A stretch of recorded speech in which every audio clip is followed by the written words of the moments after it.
Olá, pessoal, sejam muito bem-vindos ao nosso podcast Área Útil. E hoje, como sempre, eu tenho aqui o auxílio luxuosíssimo da minha amiga, Winnie Soiati. Tudo bem? Obrigada mais uma vez. Bom estar aqui com você. Espero que Legal. o tema de hoje agrade a muita gente, porque é um tema que eu gosto de falar. Por falar em tema de hoje é um tema controverso, eu diria, mas muito importante. Então, a gente vai falar aqui hoje sobre a questão que envolve valores não financeiros, né? Quando a gente fala de emoção, né, da compra, da venda, aquela coisa toda. Então, se você tem curiosidade sobre esse assunto, fica com a gente até o final do vídeo, você vai aprender muita coisa hoje aqui. Winnie, você tem uma história bacana sobre isso para contar pra gente, não tem? Tenho. São várias histórias, mas teve uma que me marcou bastante, Rodrigo. Isso foi no início da minha carreira como corretora. Eu trabalhava numa imobiliária pequena de bairro e as negociações ficavam sempre por conta da dona da imobiliária, né? Então eu acompanhava o cliente na visita, apresentava sempre o propenso comprador ao vendedor e tal. E aí à medida em que a negociação ia avançando, quando chegava na hora de fato negociar o fechamento, não era eu que fazia, era a dona da imobiliária. E aí esse cliente foi visitar uma cobertura, na época eu me lembro, uma cobertura no Jardim Oceânico, já estava vendo há um tempinho. Aquela proprietária já tinha recebido algumas propostas, não estava aceitando, ela queria um valor mais alto. Ela na época estava pedindo 2.600.000 por essa cobertura. E aí esse cliente que eu levei lá disse assim, olha, a cobertura tem muitas necessidades, né? E aí a gente já começa assim, falando, você falou dos valores não monetários, não financeiros, né? Eu já começo destacando aqui a diferença de valor percebido pelo proprietário e pelo cliente, né? O proprietário normalmente tende a achar que a história familiar dele, né, o laço emocional que ele tem com o proprietário, com o imóvel, ou, enfim, as coisas que ele viveu ali dentro, de alguma maneira, vão contribuir para que esse imóvel valha mais, né? E normalmente, claro, o proprietário quer botar o valor do imóvel, óbvio, o máximo possível. A questão é que muitas vezes ele enxerga o máximo possível como até acima do que a gente entende como sendo o valor de mercado. E aí, quando a gente entrou nesse imóvel, que a proprietária pedia 2.600.000, o cliente olhou e falou, olha, o imóvel tem muitas necessidades, né? Tem muita coisa para fazer. Tinha não só problemas estruturais, coisas para serem consertadas no imóvel, mas também tinham alguns problemas de documento, né? Pendências nas certidões da proprietária, dívidas do imóvel, dívidas da proprietária mesmo. Ela tinha processos que alcançavam o imóvel, enfim, um monte de coisas para resolver. E aí esse cliente virou e disse assim, olha, eu pago no máximo 1.800.000 por esse imóvel. E eu falei, caramba, 1.800.000 está longe desses 2.600 que ela pretendia, mas eu vou conversar com a dona da imobiliária, né? E quando eu cheguei na imobiliária, disse para ela dessa proposta, a dona da imobiliária falou, não, nem pensar. Ela acabou de negar uma proposta de 2.200. Então a gente não vai nem levar essa proposta para ela. Então, sem querer te interromper, eu já te interrompendo, acho que essa é a segunda lição, né? A primeira, então, é a gente precisar entender o que é valor e o que é preço, né? A gente precisa deixar isso muito claro, né? Valor é aquilo que normalmente a gente acha que vale. E aí a gente carrega toda essa questão de emoção, de história e tudo isso e a gente acaba estimando um valor para aquele bem. E preço é quanto alguém está disposto a pagar por aquilo. Exatamente. Né? Que é o monetário. No final das contas, é o que vale para o mercado. Né? Então, a primeira lição que a gente precisa entender aqui cara, a gente precisa separar valor de preço. Uhum. Né? E eu acho que o nosso trabalho como corretor passa também por esse auxílio ao cliente. Né? A gente, de uma forma, lógico, cuidadosa, né, fazer com que o cliente perceba essa diferença, né, para poder precificar corretamente e não gerar uma expectativa, uma falsa expectativa de que o cliente vai receber um valor que o mercado não está preparado para pagar naquele imóvel. Essa é a primeira lição. E a segunda foi a que você falou da proposta, né? Que assim, sempre leve a proposta. No caso da primeira lição, assim, que eu acho que vale a pena a gente destacar aqui. Quando a gente faz avaliação de imóveis, né? Quando a gente vai atribuir preço de venda, ou pelo menos quando a gente vai fazer a nossa recomendação, né? A gente como corretor vai fazer a nossa recomendação sobre o preço de venda do imóvel, o primeiro critério que a gente leva em consideração sempre é a localização. Né? Porque você pega, por exemplo, no caso dessa cobertura, era uma cobertura no Jardim Oceânico, você pega essa cobertura no Jardim Oceânico com essa planta, com essa documentação, com essas características, tudo idêntico, mas tira do Jardim Oceânico e coloca, por exemplo, num bairro da Zona Norte, no subúrbio, algum lugar, né, cujo mercado entenda como de menor preço, esta mesmíssima cobertura já vai valer outro preço. Assim, né? Como se você botar na Vieira Solto. Assim como se você levar para Vieira Solto, ela já vai valer outro preço, exatamente. Então, assim, o critério número 1 para a gente atribuir preço para um imóvel é sempre localização. O critério número 2 é documentação, né? É a situação jurídica, né? A situação fiscal do imóvel, se esse imóvel tem não só problemas em relação a dívidas, mas problemas em relação à regularização de eventuais obras, melhorias, acréscimos que tenham sido feitos. Então, assim, documentação também determina o preço de um imóvel. Eu acho que aqui é importante também a gente ressaltar o seguinte: a gente não está dizendo que o problema de documentação impede ou inviabiliza a venda de um imóvel. De jeito nenhum. Isso. Precisa ser analisado caso a caso. Isso. Né? Porque tem situações em que não inviabiliza, porém, você vai ter um custo adicional com aquilo. Exato. E isso entra também na negociação do preço, né? Exato. Deixa bem claro assim, isso. até hoje, Rodrigo, eu vou te dizer que em nenhuma negociação, né, na qual eu estive envolvida, houve algum problema que não tivesse solução, né? A gente encontra, assim, a gente aprende muito, né, sobre essas coisas, e a gente normalmente encontra remédio jurídico, sabe? Soluções legalmente válidas para dirimir tudo. Mas as coisas precisam realmente ser olhadas com cuidado, né? A gente precisa ter atenção na hora de olhar, até porque muitas vezes uma situação específica, num documento, numa certidão, numa pendência, demanda um ajuste na própria negociação. Né? Às vezes é um ajuste de prazo, às vezes é um ajuste de preço, às vezes é um ajuste que a gente chama de material, ajuste de contratual. Né? A gente fazer constar num contrato uma cláusula que normalmente a gente não teria, em função de alguma particularidade, alguma pendência que esse imóvel ou que o proprietário possa ter, né? De fato, é o que você falou, assim, também é aprendizado. Nem todo apontamento em certidão vai inviabilizar uma negociação, nem todo processo que recaia sobre o CPF do proprietário vai inviabilizar a negociação, mas a gente precisa olhar caso a caso e com muito carinho para definir. A importância de um acompanhamento jurídico nessa negociação. Exatamente. Né? Claro que, assim, quando a gente fala acompanhamento jurídico, é sempre bom lembrar que o corretor de imóveis, ele tem essa competência, né? Não é necessariamente um advogado só quem vai saber olhar para isso. E já houve situações em que, em negociações, eu como corretora, conversando com um advogado que não era especializado na área, né, não era um advogado especializado nem no direito imobiliário, nem no direito sucessório, que normalmente é quem cuida dos inventários, né, ou de família e tal, esse advogado tinha uma opinião diferente da minha, e quando a gente acabou levando isso adiante para outras pessoas, até mesmo para o escrevente no cartório, a gente entendeu que o caminho que eu estava apontando era o adequado. E não é porque aquele advogado é menos competente, é que, na verdade, ele não é especializado na área. Né? Então, aí, a gente tem essa... De especialização, acho que é importante também a gente colocar o seguinte, né? No seu caso, você tem uma especialização em direito imobiliário que te habilita, né, com esse conhecimento. Mas mesmo... Se você pegar um corretor que não necessariamente tenha essa expertise, nada impede que ele tenha um acompanhamento de um advogado especializado no ramo imobiliário. Mas Isso. O importante tenha um acompanhamento de alguém que conhece o assunto. Isso é importante a gente deixar claro, né?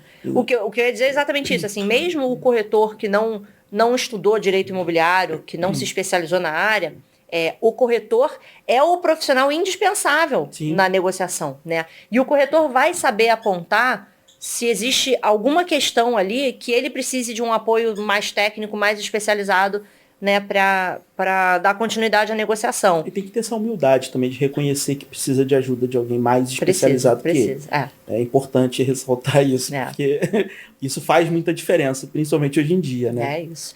Então, assim, essa primeira lição em relação a preço e valor que a gente estava conversando, eu estava falando dos critérios que a gente usa para atribuir preço para o imóvel, né? Então eu falei de localização, eu falei de documentação, que é sempre um tema muito importante. E por último, a gente olha as características do imóvel, né? planta, possibilidade de reversão de cômodo, varanda, vista, andar, sol, tudo isso a gente considera, mas depois de olhar a localização e documentação. E por que eu estou falando isso? Porque em nenhum momento, para atribuir preço para um imóvel, a gente considera a história familiar, o afeto, a emoção, o casamento que aconteceu lá dentro, a avó que criou os netos. Essas coisas são muito bacanas, são muito bonitas. Eu adoro ouvir essas histórias dos meus clientes. Eu também. Mas, infelizmente, essas coisas não modificam o preço, né, do imóvel no mercado. Então, assim, primeira coisa, diferenciar preço e valor, que você falou super, super bem apontada, assim, a lição.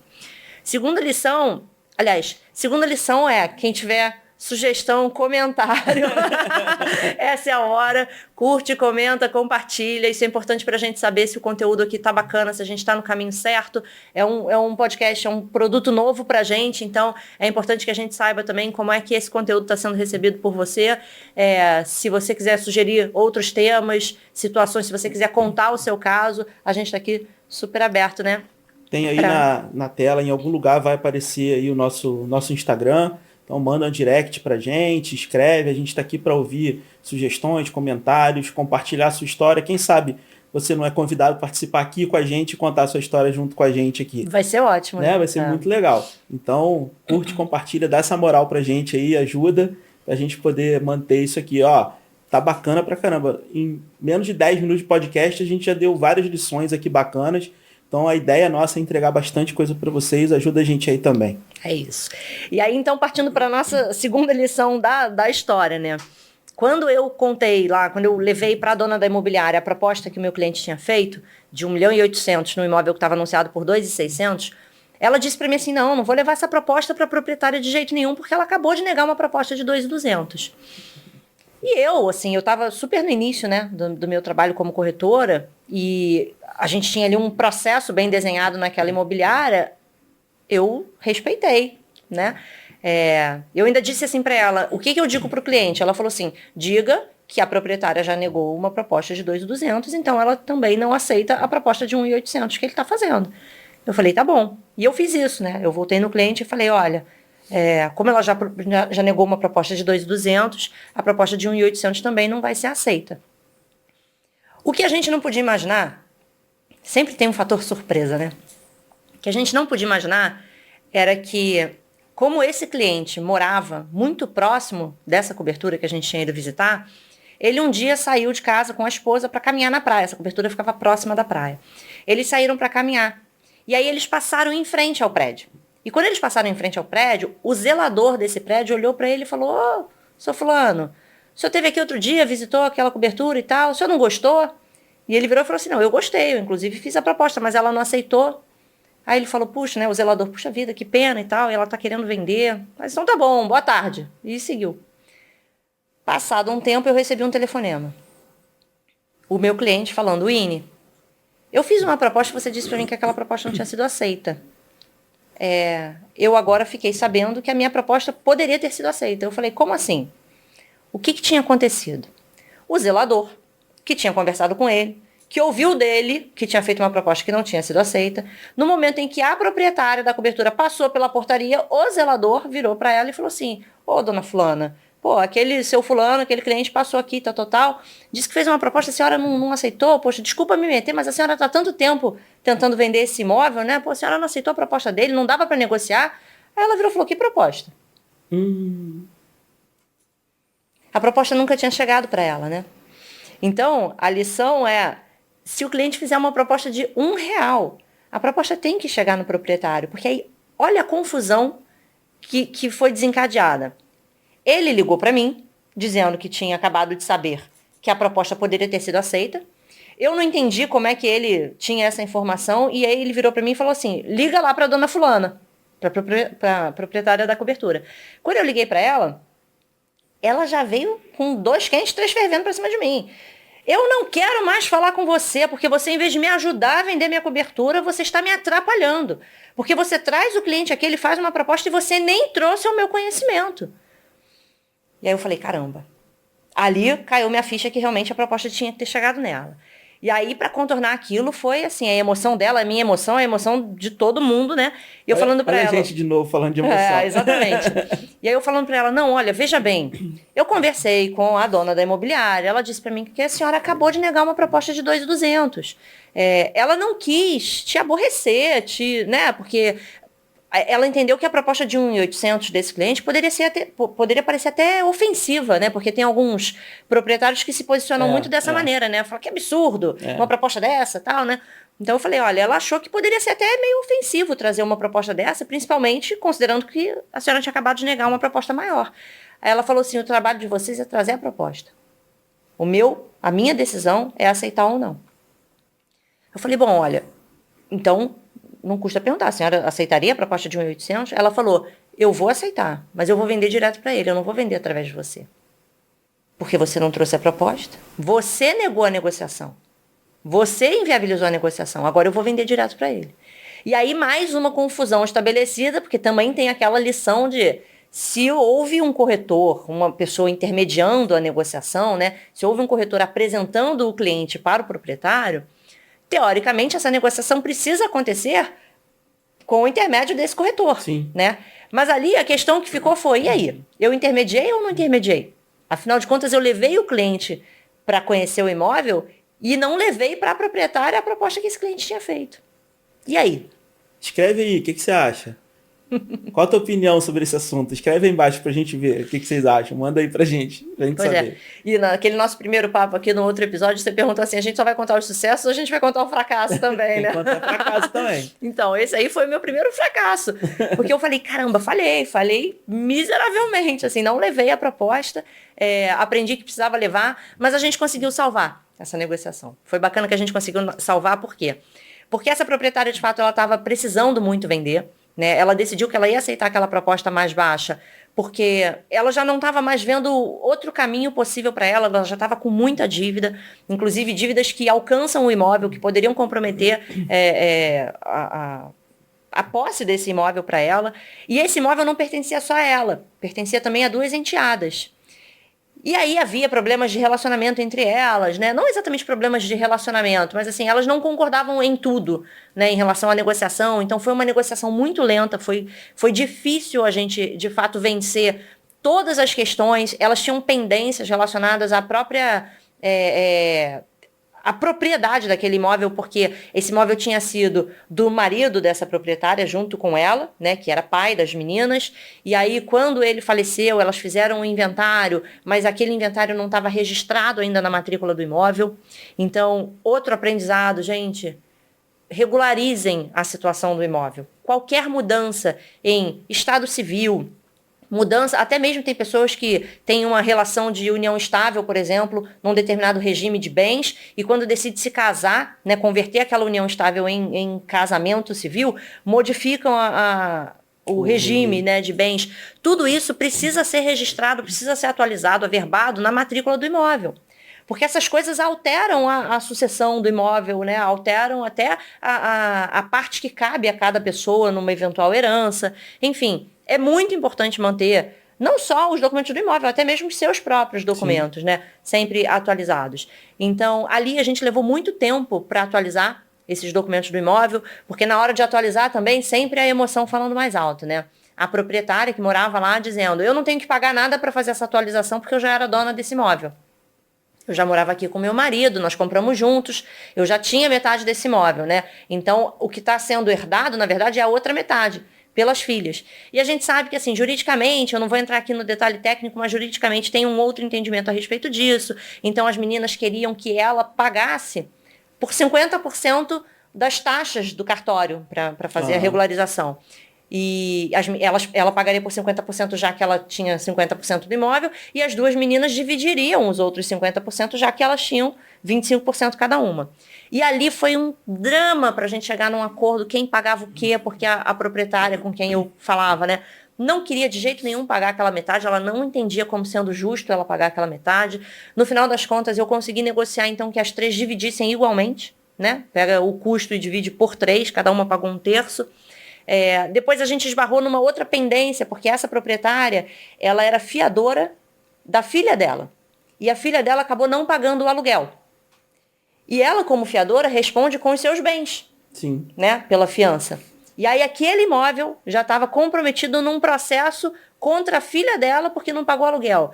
E aí, no final das contas, Rodrigo, assim, a gente precisou colocar na mesa, na hora de fazer a escritura, todos os credores dessa moça que morava no imóvel, né? A gente precisou regularizar as dívidas. Ela tinha dívidas de condomínio, dívidas de IPTU. A gente precisou regularizar todas essas dívidas até, de fato, o imóvel estar apto a ser vendido. Ela, no fim das contas, chegou e disse, tudo bem, a venda vai acontecer, mas eu não vou pagar a sua comissão. Porque ela insistiu... Depois desse trabalho todo... Não vou pagar a sua comissão. Depois desse trabalho todo que você teve... E foram meses, tá? E ficou mais do que evidenciado de que você trabalhou a venda desse imóvel efetivamente. Se você não tivesse feito isso, talvez a venda não tivesse acontecido. Ela ainda insistiu. Insistiu. E aí o que aconteceu? Ela, de fato, não pagou a nossa comissão. Quem pagou a comissão foi o comprador. Porque o comprador, que, aliás, é uma pessoa a quem eu devo muito na minha vida, assim, um excelente cliente, uma pessoa que assim, só trouxe coisas boas na minha vida. Ele ligou para mim e falou assim, ela disse para mim que não ia pagar a sua comissão. Mas eu sei que quem me apresentou o imóvel foi você. Eu sei que eu estou comprando um imóvel por um preço abaixo do preço de mercado, porque o imóvel tem necessidades, porque tinha problemas que você ajudou a resolver e tal. Então eu vou pagar a sua comissão. Só que eu não vou pagar a comissão inteira. Eu não tenho condição de pagar a comissão inteira.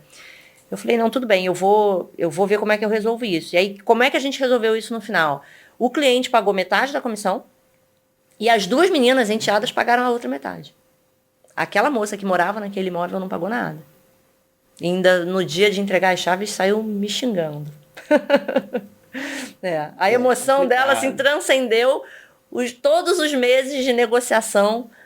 E foram longos meses, tá, Rodrigo? Porque até a gente conseguir resolver o processo da proprietária como fiadora da filha, né? Porque para eu resolver esse processo foi um drama à parte, porque a gente precisou localizar a proprietária do imóvel que a filha tinha alugado e para quem a filha não tinha feito os pagamentos do aluguel em dia, porque essa proprietária moveu o processo contra a filha e essa proprietária do imóvel que eu estava vendendo respondia como fiadora. Só que a gente não conseguia localizar a proprietária daquele imóvel que foi alugado para a filha.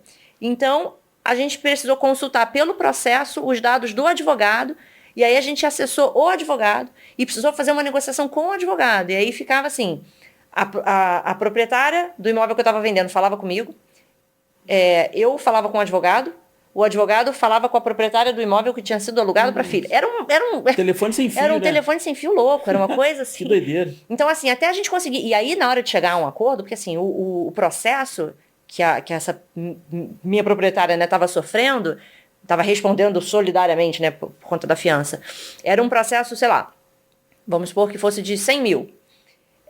Ela falou, eu vou no máximo pagar 10 mil, sabe? Eu não pago mais do que isso. Mas esse processo já corria há muitos anos. E aí, para a gente conseguir negociar um valor que fizesse sentido para ela, de fato, zerar esse processo e viabilizar a venda do imóvel dela, e também fizesse sentido para o advogado que estava trabalhando nesse processo há 200 anos e para aquela proprietária que contratou esse advogado, então até a gente chegar num valor foram meses de negociação. E aí, quando a gente chegou nesse valor, eu combinei com eles, então vocês vão estar com a gente na mesa, na escritura, assinando junto, avalizando, né, a venda. Vamos. E aí a gente foi regularizar a situação da matrícula do imóvel que eu estava vendendo porque não tinha o registro do inventário do falecido, né? Não tinha o registro da partilha, onde as meninas se tornavam donas junto com essa moça. Então, mais um tempo para o cartório fazer esse registro. E aí, como era um inventário muito antigo, ele atendia a regras diferentes das regras atuais. Então, por exemplo, hoje em dia, você vai fazer qualquer escritura, qualquer documento, né, feito em cartório, na qualificação das partes, onde a gente diz, né, o nome, o CPF, o endereço e tal, tem que botar o telefone, o e-mail, né, tem que botar dados, profissão, estado civil, dados que nem sempre foram obrigatórios.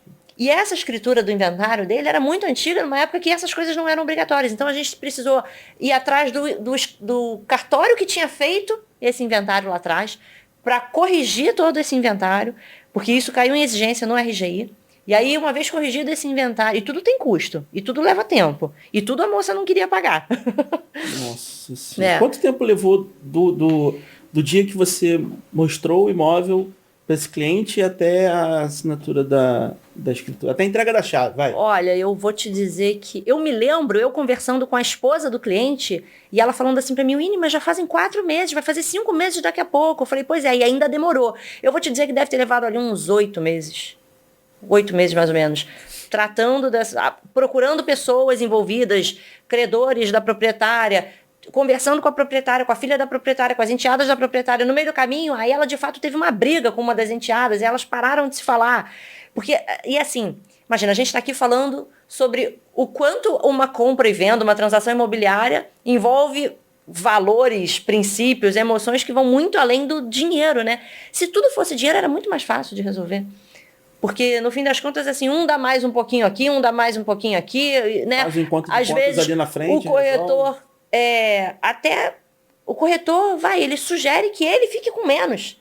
Isso, né? A gente sabe que tem casos em que o corretor abre mão de uma parte da própria comissão. Eu sei. Para viabilizar. Pois é, para viabilizar uma compra e venda, né? Então, assim, se fosse só dinheiro, seria muito mais fácil.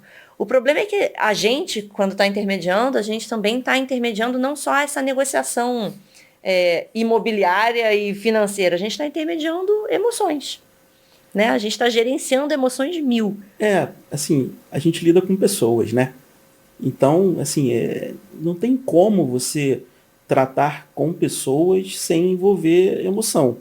Concordo com você que se a gente falasse com pessoas e tratasse só de valores, né, financeiros, de preço, talvez essas negociações fossem mais rápidas e mais simples, né? É verdade. Mas... é complicado. Quando se trata de pessoas e emoções... Não, e quando, assim, olha, assim como essa situação que eu vivi, existem várias situações, eu me vejo, assim, daqui a 30 anos, eu já velhinha, corretora, eu vou me ver falando com as pessoas assim, mas olha, o seu imóvel vale o que o mercado paga. E o mercado não enxerga a sua história com esse imóvel. O mercado não enxerga a sua família, os seus filhos crescendo aqui, jogando bola na sala, andando de bicicleta no corredor, quebrando tudo, e você consertando tudo, e você, com o suor do seu trabalho, se matando para manter esse imóvel bonito, pintando as paredes todas. Porque a gente ouve muito essas coisas, né? Tem uma moça, uma conhecida minha, que ela começou a vender um imóvel 5 anos atrás, e ela disse que ela queria 8 milhões pelo imóvel dela. O imóvel dela era um imóvel grande, assim, era uma casa muito boa na Zona Sul e tal, mas ele não valia 8 milhões, né? E eu disse, olha, essa casa, ela vai valer aí com algum esforço nosso, a gente sempre vai fazer muito esforço, claro, pra gente, quanto maior a venda, maior o nosso ganho, né? Mas eu falei, aqui a gente vai fazer um esforço sobre-humano para vender por uns 5 milhões e meio. Ela falou, não, de jeito nenhum, eu quero 8 milhões e não abro mão desses 8 milhões. 5 anos depois... uma pessoa, quando ela começou a vender, uma pessoa ofereceu 6 milhões. E eu falei para ela, 6 milhões já é o suprassumo, assim, vende correndo. Não tenho o que pensar. Ela falou, não, eu quero 8 milhões. Porque aqui viveu a minha bisavó, a minha avó, a minha mãe com meu pai, eu com meu marido, as crianças, porque não sei quantas pessoas fizeram, não sei quantos casamentos, não sei quantos aniversários, não sei quantas festas de 15 anos, bodas e blá, blá, blá, blá, blá. Falei, gente, mas o mercado não enxerga essa história. O mercado, dá boa. Por mais que você conseguisse os 8 milhões, o mais importante, o que mais vale dessa história, tá aqui em você, né? Tá aqui. Não vai estar no teu bolso, né? Até porque a pessoa que compra, a pessoa não tá comprando essa história, porque a pessoa não vai ter nem chance de viver o que você viveu lá, né? Se fosse possível, isso seria maravilhoso. Imagina você comprar um imóvel onde as pessoas foram imensamente felizes. Aí você compra e vem junto a felicidade da pessoa.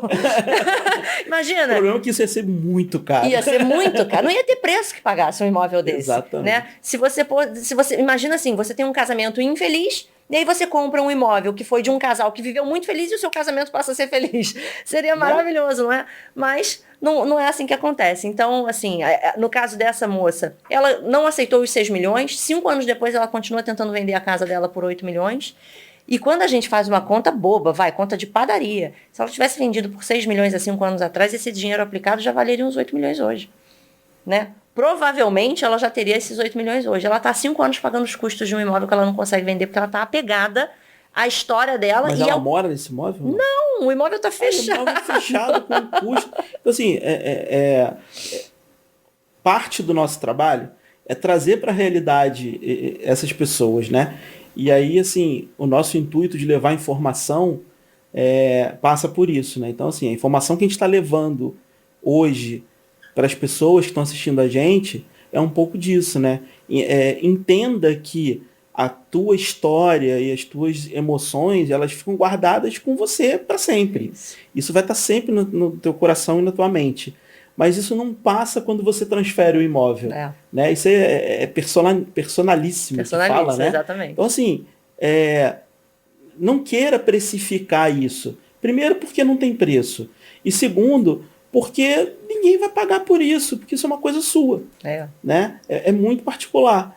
Então, não faz muito sentido. A gente teve uma situação meio parecida, assim, que a gente...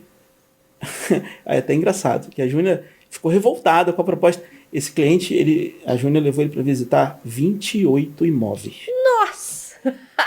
28 imóveis. Sendo que alguns imóveis, a gente captou o imóvel porque ele queria ver aquele imóvel. Bom, não estava no né? estoque. Que bom. A gente aumentou o estoque pra caramba por causa dele, graças a Deus. Serviu para muita coisa, Muita coisa. Mas assim, no final de tudo, ele selecionou 4 imóveis e fez proposta nesses 4 imóveis. A gente, óbvio, levou essas propostas, ele fez propostas muito baixas, e a Júlia ficou revoltada. É absurdo, porque está desvalorizando o imóvel, que não sei o quê, me recusa a levar. Falei, Júlia, tem que levar, tem jeito. Deixa o proprietário resolver se ele vai querer. Resumindo a história, o proprietário não aceitou a proposta dele, mas fez uma contraproposta, que aí a gente levou a contraproposta, teve uma negociação e chegaram a um acordo no preço. Abaixo do que da pedida inicial, mas fazia sentido naquele momento para o proprietário. Por quê? Porque ele estava comprando outro imóvel, já tinha comprado outro imóvel, tinha um saldo devedor que ele precisava pagar, e o valor do sinal que o comprador estava disposto a pagar amortizava uma grande parte do que ele estava devendo. Então, para ele fez muito sentido naquele momento, né? E ele aceitou por causa disso. Inclusive, foi até engraçado, porque assim, quando eu levei a primeira proposta para ele falou assim, eu aceito essa proposta mais tanto, mas a gente vai ter que rever a tua comissão. Aí eu falei... sempre assim, o corretor sofre.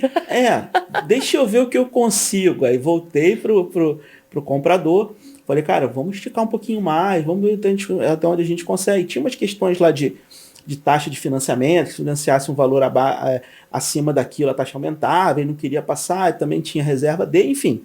A gente chegou, montou lá um valor que atendia a necessidade do comprador, era um pouquinho a mais. Quando eu voltei para o vendedor com a proposta, ele falou assim, não, esse valor eu aceito, era um pouquinho a mais. Não, esse valor eu aceito, inclusive, aquilo que eu tinha falado da comissão de vocês, eu pago a comissão toda, não tem problema. Olha que maravilha. Então, assim, a gente conseguiu equalizar as ansiedades, né, dos dois lados. E acabou ficando bom para todo mundo, inclusive para a gente.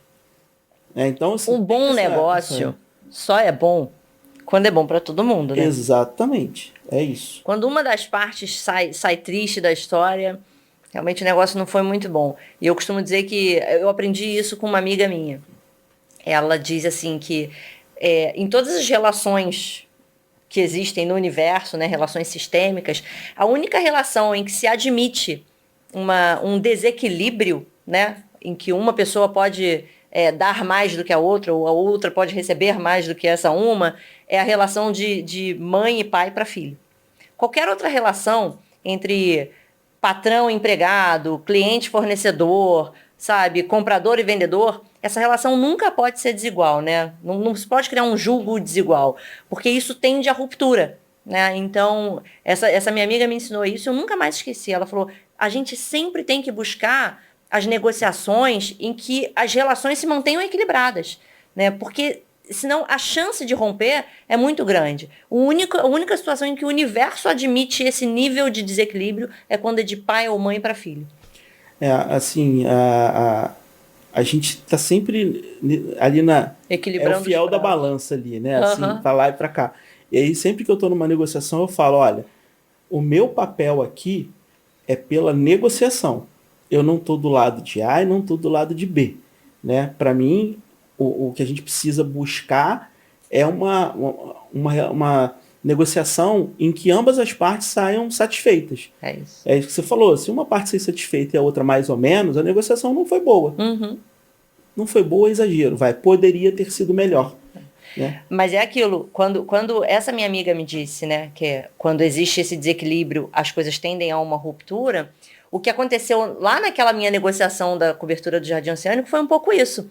Porque no fim das contas, assim, a gente conseguiu resolver uma série de problemas para aquela proprietária, que tinha 1000 pendências no nome dela. Estava toda enrolada. Estava toda enrolada. A gente conseguiu vender o imóvel dela, que já estava à venda, há bastante tempo.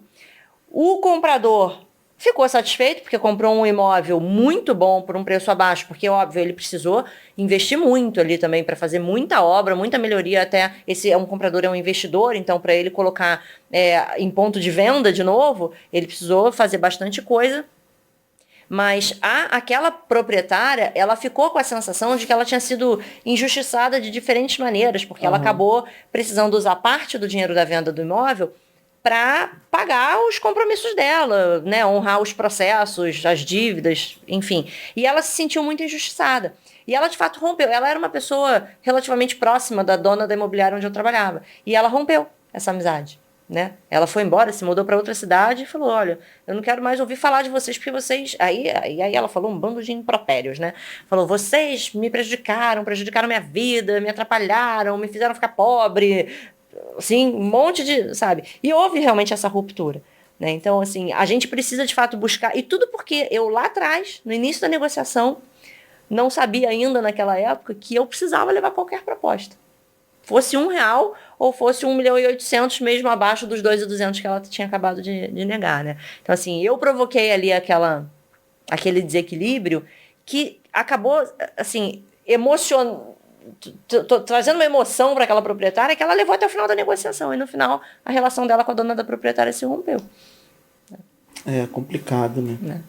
Mas, enfim, depois disso eu aprendi bastante e outras negociações melhores vieram. Eu tenho uma pergunta agora.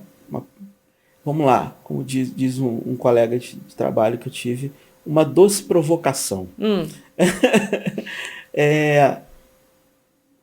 Essa questão de buscar esse equilíbrio entre a razão e a emoção, principalmente de quem está vendendo um imóvel, como é que você acha que o corretor pode tratar isso? De que forma a gente pode buscar uma maneira sutil, suave, que não soe ofensiva, né? Para tratar isso com o proprietário na hora de precificar um imóvel. Lógico, tem toda a questão técnica que você já falou e tudo mais, mas tem pessoas que ainda insistem nessa questão e que a gente acaba virando meio, psicólogo da história, né? Eu, assim, vamos lá, tem duas coisas. A primeira é, de fato, a defesa técnica da coisa, né? Eu, por exemplo, quando eu estou diante de um proprietário que diz que quer vender um imóvel por um valor muito acima, né, muito além daquele que na minha avaliação, aquele imóvel de fato poderia ser vendido, eu costumo elaborar um PITAM. O PITAM é um parecer técnico de avaliação mercadológica. Eu elaboro um PITAM com todos os cálculos, porque o PITAM ele não é feito assim, né, com achismo. Ele é feito, exatamente, não é aleatório. Então eu elaboro um PITAM para aquele proprietário, mostrando para ele qual é o caminho, o racional que a gente utiliza para chegar numa atribuição de preço. E ali já fica bastante claro que o que a gente utiliza como critério são critérios bastante objetivos, né? Não tem nenhum nível de subjetividade, por exemplo, a história emocional, afetiva, familiar do cara, né? Por outro lado, muitas vezes nem o documento técnico é suficiente para convencer o proprietário. E nessas horas, muitas vezes a gente precisa... Vamos lá... Também cabe lembrar aqui que é o seguinte, né? A gente faz a nossa recomendação. Se o proprietário diz que não quer, a gente tem duas opções: trabalhar ou não aquele imóvel. Mas a decisão do proprietário é soberana, né? A palavra dele é soberana. Quem define o preço de venda de um imóvel é o proprietário. Nunca é a gente. A gente recomenda e o proprietário aceita se quiser.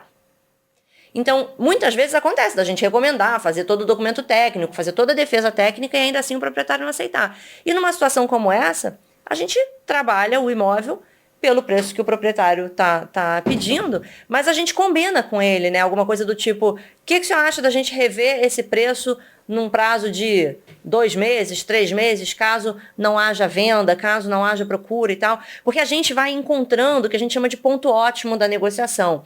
Uma coisa é você anunciar um imóvel e ninguém procurar, né? Ninguém entrar em contato, ninguém falar com você a respeito. A outra coisa é, algumas pessoas entram em contato e não chegam a visitar.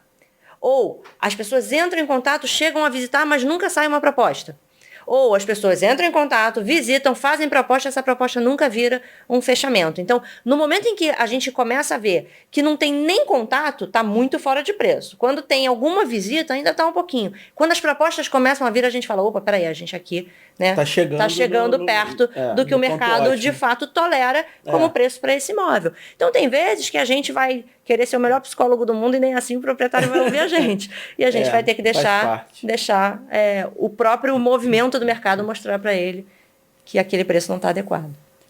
Muito legal. Acho que a gente levou bastante conteúdo hoje para as pessoas. Então, você que acompanhou com a gente aqui até agora, se você acha que faz sentido, compartilha isso com quem você entende que precisa conhecer um pouco mais sobre isso que a gente falou aqui. Clica no sininho aí embaixo, em algum lugar aqui na tela aí.